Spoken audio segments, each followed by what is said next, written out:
자, 첫 번째 경기 지로나 대 그라나다. 자, 우선 지로나 같은 경우에는 좀 큰 결장전 없습니다. 그리고 그라나다 같은 경우에는 지금 주전 수비수 1명 그리고 공격수 1명이 결장 중이에요. 특히 좀 팀 내 이제 핵심 득점원이라 볼 수 있는 지금 우주나가 결장 중인 그런 그라나다라고 이제 볼 수 있습니다. 자, 이렇게 좀 양 팀의 결장 자유에 대해서 간략하게나마 말씀드려 봤네요. 자, 일단 이제 지로나 같은 경우에는 직전 경기 이제 발렌시아 상대로 원정에서 3대1 승리를 거뒀고, 그리고 이제 그 경기 결과로 인해 리그 3위를 확정 지었습니다. 그리고 이제 같은 이제 시간에 이제 뭐 아틀레티코 마드리드가 오사수나 상대로 대패를 하면서 예상보다 좀 싱겁게 3위 경쟁이 마무리가 되었어요. 그러다 보니까 뭐 이제 지로나 같은 경우에는 결국 뭐 이제 이번 경기 결과 뭐 상관없이 결국 좀 3위로 확정 지었다, 이렇게 좀 말씀드릴 수 있을 것 같습니다. 자, 그리고 이제 원정팀 그라나다 같은 경우에는 지금 4연패 중으로 여전히 하락세를 타고 있고, 그리고 최근 매경기 멀티 실점 이상을 기록하면서 수비 밸런스가 이제 많이 무너진 상태예요. 물론 뭐 이제 이번 시즌 그라나다가 좀 수비가 좋았던 때가 좀 거의 없긴 하지만 좀 최근에는 좀 더더욱 좀 수비에서 많이 불안정한 모습을 보여주고 있죠. 그리고 이제 그라나다 또한 강등이 확정되었기 때문에 이 경기 역시 좀 큰 의미 없는 경기라고 볼 수 있습니다. 자, 아무튼 이렇게 좀 양 팀의 좀 상황에 대해서 간략하게나마 말씀드려 봤네요. 자, 일단 뭐 경기 양상 봤을 때 그래도 좀 지로나가 홈에서 좀 높은 족골 점유율을 바탕으로 좀 경기를 좀 운영할 것으로 봅니다. 그리고 지금 그라나다의 그런 좀 수비가 안 좋은 점을 고려해 지로나 같은 경우에 좀 초반부터 공격적으로 나설 가능성이 있어 보여요.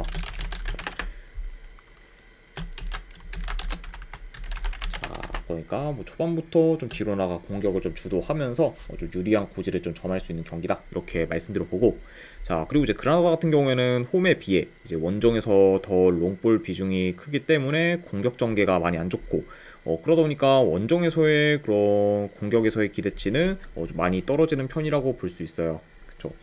자, 그러니까 이런 점을 좀 고려했을 때 양 팀의 그런 좀 공격력에 있어서 좀 차이가 클 수 있다, 이렇게도 말씀드려 봅니다.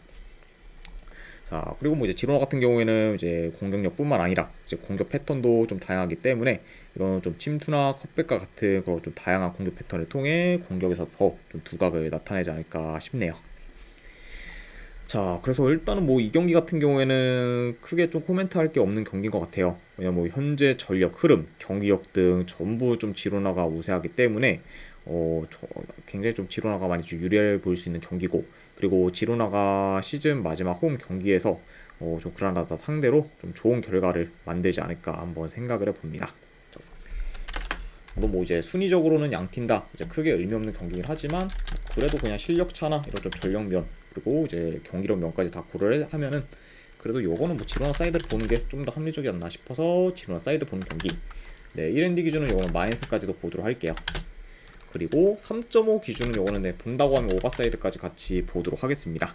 네, 그래서 지로나 승, 마인 승의 3.5 기준 오버로 접근해 보도록 할게요.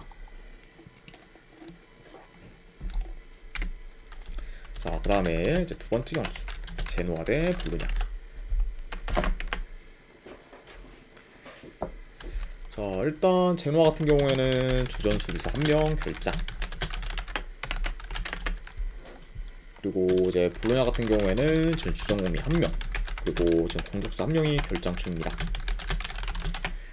자, 특히 일단 이제 팀 내 득점 1위 공격수인 지금 지르크지와 그리고 핵심 공미 퍼거슨이 지금 결장 중이에요. 네. 그러니까 확실히 좀 공격 전력에 있어서 볼로냐 같은 경우에는 좀 전력 손실이 크다, 이렇게도 말씀드릴 수 있을 것 같습니다. 자, 아무튼 이렇게 좀 확인할 수가 있고, 자, 일단 이제 제노아 같은 경우에는 현재 리그 11위로 이번 시즌 기대 이상의 성적을 거뒀습니다. 네. 그리고 특히 제노아의 이번 시즌을 좀 요약하자면 홈에서 굉장히 좀 강한 면모를 보이며 좀 좋은 결과를 많이 만들었어요. 네. 좀 뭐 이제 리그 기준 뭐 홈에서 이번 시즌 좀 7승을 하면서 좀 준수한 그런 홈 성적을 거뒀고, 그리고 최근에도 홈에서 연승을 좀 이어가며 좀 나름 좀 강한 면모를 좀 보이고 있습니다. 자, 그리고 이제 볼로냐 같은 경우에는 현재 9경기 연속 지금 무패 행진 중으로 좋은 성적을 내고 있지만 직전 경기 유벤투스 상대로 이제 3대 0으로 리드하던 경기를 3점 실점에 이제 3대 3 무승부를 거두면서 좀 다소 실망스러운 경기 과정을 좀 보였어요. 네. 그러니까 물론 뭐 이제 결과적으로 볼로냐가 좀 지진 않았지만 그 무난히 이길 경기를 이제 좀 비겼다 보니까 볼로냐 입장에서는 더 안 좋을 수 있고, 그리고 이게 약간 좀 어느 정도 좀 타격이 좀 클 수도 있지 않을까 한번 네, 예상을 해봅니다.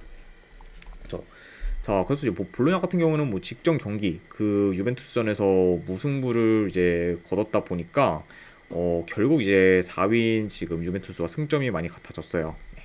그리고 이제 볼로냐 같은 경우에는 최악의 경우 이제 아탈란타한테도 밀려 5위까지 떨어질 가능성이 이제 존재합니다. 그러니까 확실히 이제 볼로냐는 뭐 이제 직전 유벤투스전 이겼으면은 그냥 좀 쉽게 좀 3위 유지를 할 수 있었는데 그거를 이제 좀 비기다 보니까 지금 뭐 5위까지도 좀 떨어질 수 있을 정도로 굉장히 좀 불안정한 상태라고 볼 수 있죠. 자, 아무튼 네, 좀 약간 볼로냐의 그런 좀 직전 경기에 대해서 간략하게나마 좀 말씀드려봤습니다. 자, 일단 뭐 전반적으로 양 팀 다 좀 템포가 빠른 편은 아니에요. 네.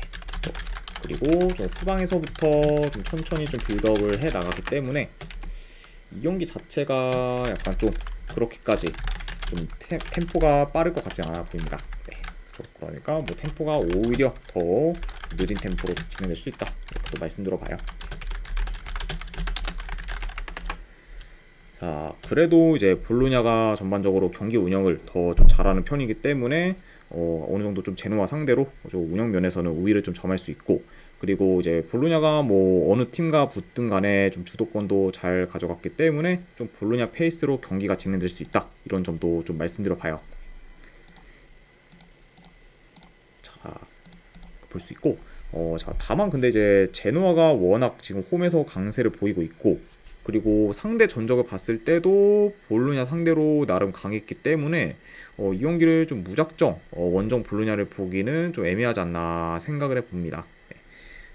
자, 게다가 이제 아까도 말씀드렸다시피 이제 볼로냐 같은 경우에는 지금 핵심 공격 코어인 그런 지르크지와 퍼거슨의 결장도 굉장히 좀 클 수 있기 때문에 이런 점을 좀 고려하면은 이제 볼로냐의 공격력이 좀 많이 떨어질 수 있고, 그러니까 볼로냐의 그런 좀 원정 사이드를 무작정 보기도 좀 애매하지 않나 한번 생각을 해봐요. 자, 그러니까 약간 이런 점들을 다 종합해서 고려했을 때 이 경기를 뭐 승패로 가져가기는 다소 좀 리스크가 크기 때문에 좀 승패보다는 고배당 잡이로 접근하는 게 그나마 더 낫지 않나 한번 생각을 해봅니다. 그래서 저는 이 경기는 내 승패보다는 고배당 잡이로 볼로냐 햄무나 그럼 무슨 중에 다 골라가는 경기. 네, 안 그럼 언어반은 예, 이건 언더사이드 보도록 할게요. 네. 볼로냐 햄무 왈브 2.5죠 언더로 접근해 보도록 하겠습니다.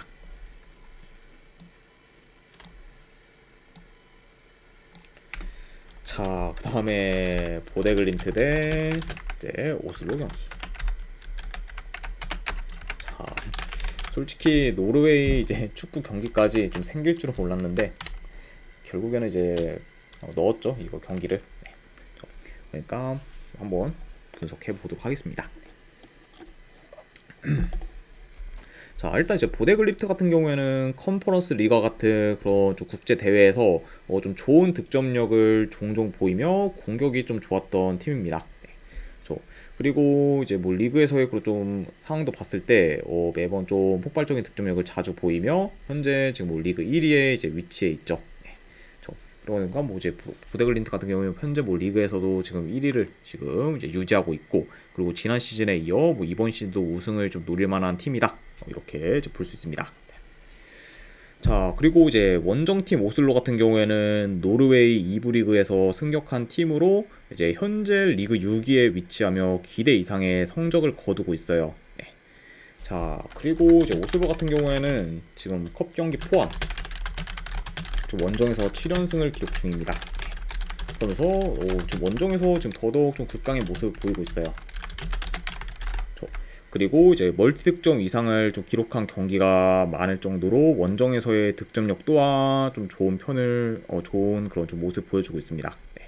그렇죠. 그러니까 오히려 뭐 지금 오슬로 같은 경우에는 이번 시즌 좀 기대치보다 더 좋은 성적을 거두고 있고, 그리고 원정에서는 더더욱 좋은 강세를 보이고 있다, 이렇게 좀 평가할 수 있을 것 같아요. 자, 아무튼 이렇게 좀 양 팀에 대해서 간략하게나마 좀 말씀드려봤습니다. 자, 뭐 사실 솔직히 뭐 노르웨이 리그 경기까지 챙겨보진 않았기 때문에 뭐 이 팀들이 어떤 식으로 이제 플레이한다 이렇게 좀 말하기는 좀 어렵긴 하지만, 그래도 좀 지표를 봤을 때는 전반적으로 뭐 양 팀 다 이제 좀 템포가 좀 빠를 것으로 보고, 그리고 어느 정도 좀 공격적인 그런 좀 성향을 좀 지닌 좀 팀일 것으로 봐 이번 경기 역시 좀 공격적인 양상으로 흘러갈 수 있다고 봐요. 네. 그러다 보면은 뭐 이 두 팀이 좀 맞붙었을 때는 다득점 양상으로도 이제 흘러갈 만한 요소가 있지 않나 한번 생각을 해봅니다. 자, 물론 뭐 이제 원정팀인 오슬로가 대부분 중하위권 팀들을 상대했기 때문에 이제 성적이 좀 좋을 수 있다고 봐요. 네. 그리고 이제 이번에는 이제 지금까지 좀 상대했던 팀들과는 좀 레벨이 다른 그런 좀 리그 1위 팀인 보데글림트를 상대하기 때문에 오슬로 입장에서는 좀 불리한 부분이 많을 수 있습니다. 자, 다만 뭐 그렇다고 해도 현재 뭐 지금 기세가 대단한 그런 좀 오슬로 상대로 보데글림트의 그런 1.12대의 승배당을 가져가는 거는 제 생각에 좀 배당 대비 좀 메리트가 이제 없다고 보기 때문에 현재 오슬로의 그런 뜨거운 모멘텀을 고려하면은 일반 승보다는 그냥 오슬로의 그런 2.5 프랜승으로 접근하는 게 뭐 배당 대비해서나 뭐 약간 좀 접근성으로나 더 낫지 않나 한번 생각을 해봅니다. 그래서 뭐 저는 요거는 내 분석 결과로 봤을 때, 그러니까 만약에 뭐 고배당으로 가져간다고 하면은 뭐 보데글림트 햄무 4배가 좀 넘다 보니까 그렇게 좀 가져가거나, 안 그러면은 요거는 이걸로 가져갈 것 같아요. 오슬로 2.5 프랜승 가져가는 경기. 안 그러면은 3.5 기준을 본다고 하면 오버사이드 보는 경기. 이렇게 보지 않을까 한번 생각을 해봅니다. 자, 그래서 요거는 이제 오슬로 2.5 프랜승 그리고 3.5 기준 오바로 접근해 보도록 할게요. 자, 아무튼 이제 이렇게까지 해서 이제 오늘 축구 분석은 전부 다 마무리가 되었습니다. 자, 어느 정도 분석이 좀 괜찮다 생각되시는 분들은 추천이나 즐겨찾기 한 번씩 눌러주시면 감사드리고, 그리고 궁금하신 사항 있으시면은 채팅으로 질문 주시면 바로 답변해 드리도록 할게요. 자, 아무튼 이제 오늘도 끝까지 분석 방송 봐주신 분들 대단히 감사드립니다. 네, 감사합니다.